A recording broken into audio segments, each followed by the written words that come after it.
Na Band FM, quem ama não esquece.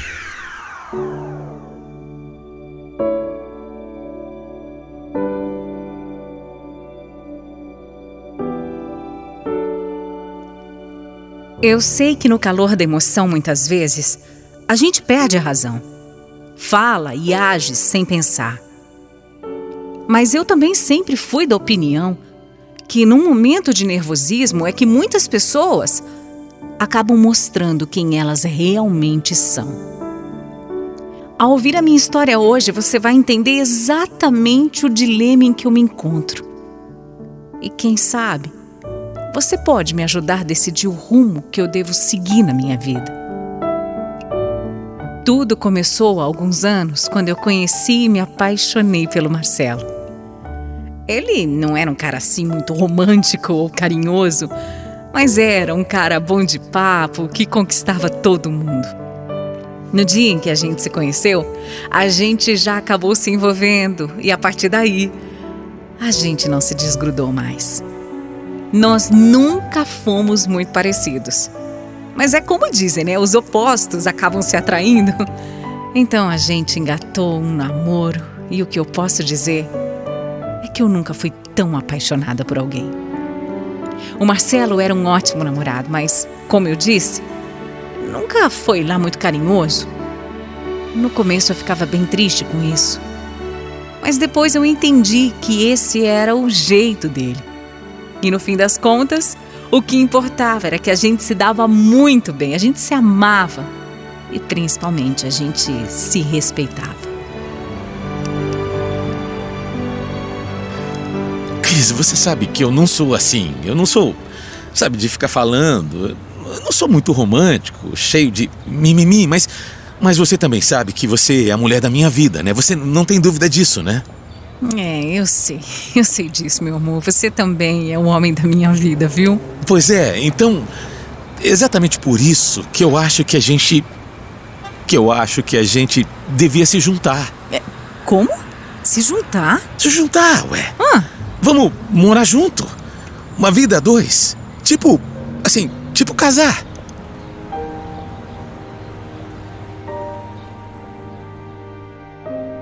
Tipo casar. Foi isso que ele falou. Zero romantismo mesmo, mas mesmo assim, foi um dos dias mais felizes da minha vida. Daquele jeito dele, meio grosseirão, ele estava me pedindo em casamento e automaticamente dizendo que queria passar o resto da vida comigo. Claro que eu aceitei, era tudo que eu mais queria na vida. Ele, que era um cara boa praça, que tinha muitos amigos, fez questão de ter uma festa daquela, sabe? A gente não tinha muito dinheiro, mas era uma vontade tão grande dele de comemorar com todas as pessoas que a gente fez um baita esforço. Teve a tal festa, eu tava muito feliz mesmo.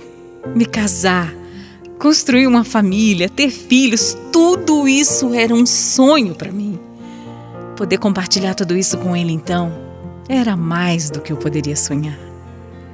A vida com o Marcelo sempre foi muito tranquila. Como todos os casais, a gente tinha lá os nossos problemas, né? Algumas discussões bobas, algumas crises financeiras. Mas olha, de maneira geral, a gente se entendia muito bem. Depois de um tempo veio o nosso primeiro filho. Depois a segunda e ainda no susto veio a terceira. A nossa caçulinha não foi nem um pouco planejada e, para falar bem a verdade, ela veio num momento difícil, porque era bem numa dessas crises financeiras.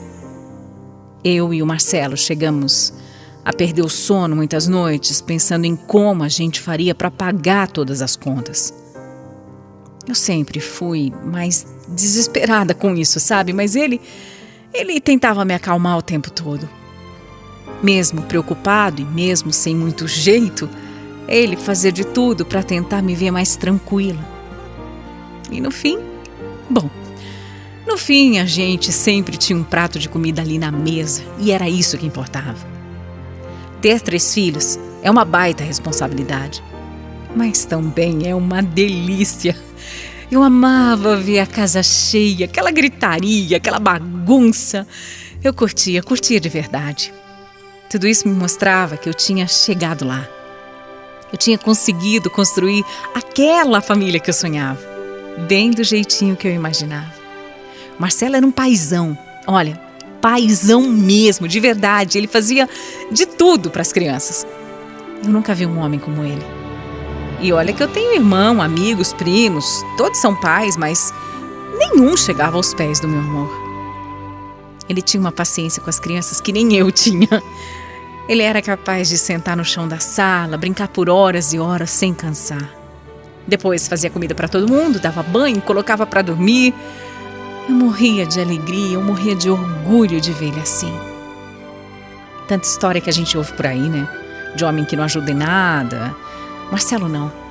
Além de ajudar em tudo com as crianças, ele também me ajudava com todas as tarefas da casa. Fala se eu não tirei a sorte grande. Você conseguiu descansar hoje, amor? Uhum. Eu tentei fazer as crianças até falarem baixo, porque eu sei que você tá com dor de cabeça, mas você sabe como é? Aqueles lá, eles gritam mesmo. Você é maravilhoso, Marcelo.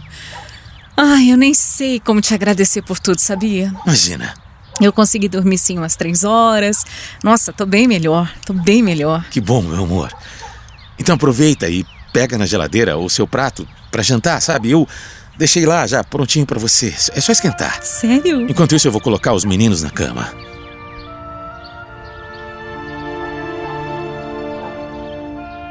Dá pra acreditar. Isso não era uma vez ou outra, não. Isso acontecia quase sempre. Quem liga se ele era ou não romântico? Quem liga? O amor dele, ele demonstrava de uma outra forma. E pra mim, de uma forma muito melhor. Quando a nossa caçulinha tinha 6 anos, nós decidimos que seria uma boa ideia o Marcelo fazer uma vasectomia, sabe? A gente não queria mais ter filhos, mas de jeito nenhum mesmo. E na verdade nem poderíamos, porque a situação financeira tinha apertado de novo. Então ele decidiu fazer a cirurgia e assim a gente não ia mais correr o risco de eu engravidar no susto outra vez. Nós fomos ao médico, entendemos bem sobre como tudo funcionava e depois de alguma espera ele conseguiu fazer a cirurgia. Aí tivemos que esperar mais um tempo, até a gente estar seguro que tinha dado certo mesmo. Nossa vida seguiu normalmente. Mas depois de uns 2 anos, mais ou menos isso, uma coisa totalmente inesperada aconteceu na nossa vida. Para falar a verdade, demorou para eu perceber isso. Eu nunca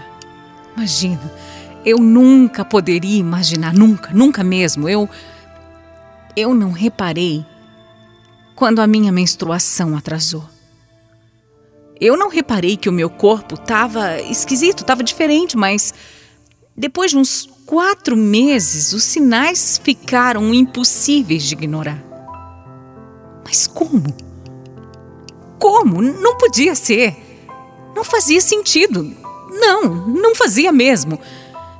Eu fiquei completamente desesperada. Mas confesso que quando eu fui fazer o exame, eu ainda fui desacreditada porque simplesmente não podia estar acontecendo. O médico tinha dito que era seguro. Ele falou. Mas aconteceu.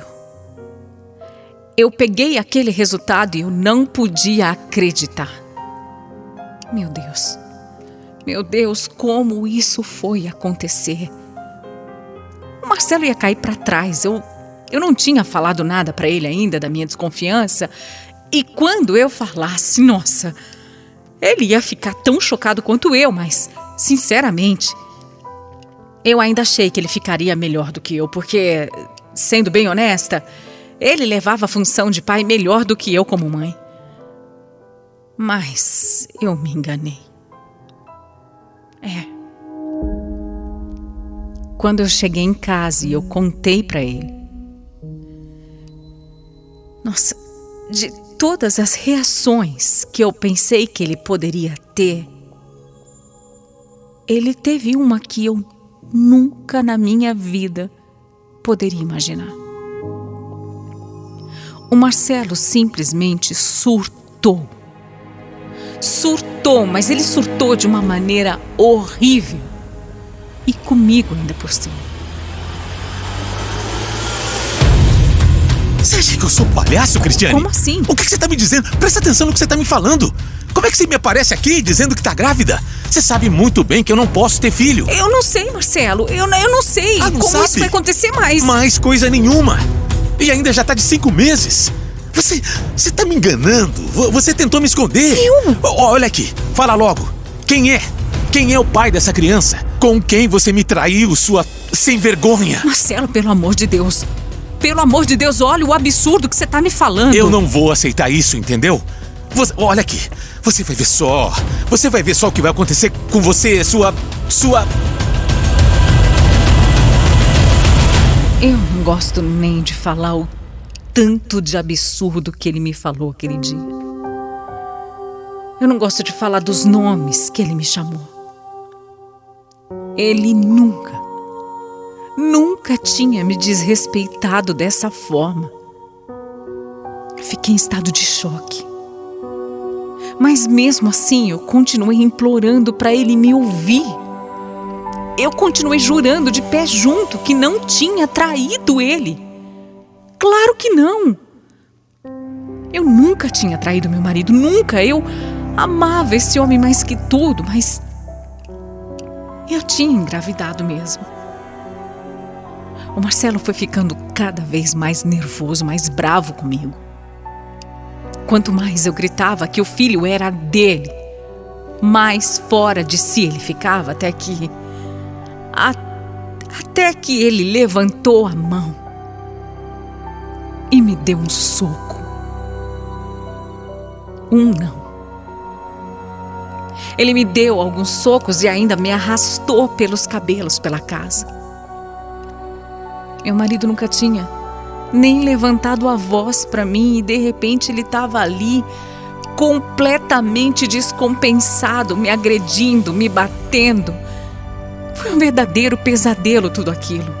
Eu não gosto nem de lembrar daquele dia porque foram alguns minutos que duraram uma eternidade. Depois de tudo isso, ele ainda fez as malas e saiu de casa, me deixando completamente devastada. Eu não podia acreditar naquilo que estava acontecendo. Foram dias de muito desespero para mim. Eu queria provar para o meu marido que ele estava errado, mas ao mesmo tempo, o que ele tinha feito comigo, aquilo não tinha perdão de jeito nenhum. O Marcelo ainda por cima exigiu que fizesse um exame de DNA. Depois de um tempo, é óbvio, né? Deu que ele era o pai do meu filho, óbvio. A vasectomia tinha dado errado, simples assim. E foi aí que ele percebeu a bobagem que ele tinha feito. A história mudou completamente, né? Ele passou a me pedir perdão, a implorar para que eu entendesse o que ele tinha feito no momento de nervosismo, mas quando eu fecho os meus olhos, eu lembro dele, sabe? Eu lembro da mão dele vindo em direção a mim. Aquele soco me dói até hoje, ele grudando nos meus cabelos, me arrastando pela casa como se eu fosse um animal. Eu lembro dele me xingando, dele me humilhando. Eu não sei se eu consigo esquecer isso. Foram anos de uma vida muito boa ao lado do Marcelo. Ele nunca tinha feito nada parecido com isso. Pelo contrário, como eu contei aqui, ele sempre foi um baita de um pai, um excelente marido. Eu só tenho coisas boas para falar dele até aquele dia. Mas e agora? Será que eu devo perdoar? Eu tô aqui com 4 crianças dele, com uma história de casamento bem-sucedida, mas Mas tudo isso pode ter se perdido por conta de um único dia. Não sei. Não sei mesmo. Eu não sei se eu consigo perdoar e nem sei se eu devo. Para mim tem sido muito difícil porque ele não para de me procurar. Ele, que nunca foi romântico ou carinhoso, tá muito agora, muito mesmo. Agora ele me manda flores, ele me envia presentes, faz até serenata, grita no meio da rua o quanto ele me ama e o quanto sente a minha falta. Eu não posso negar que eu amo ele, eu amo mesmo e eu amo muito, amo demais. Mas eu também me amo, né? E simplesmente eu não posso, eu não sei se eu consigo engolir tudo isso. Eu não sei se eu sou capaz de perdoar, eu não sei se eu sou capaz de esquecer tudo que ele me fez em um único dia. Eu não sei se eu consigo e eu preciso de ajuda. Você, se estivesse no meu lugar, perdoaria?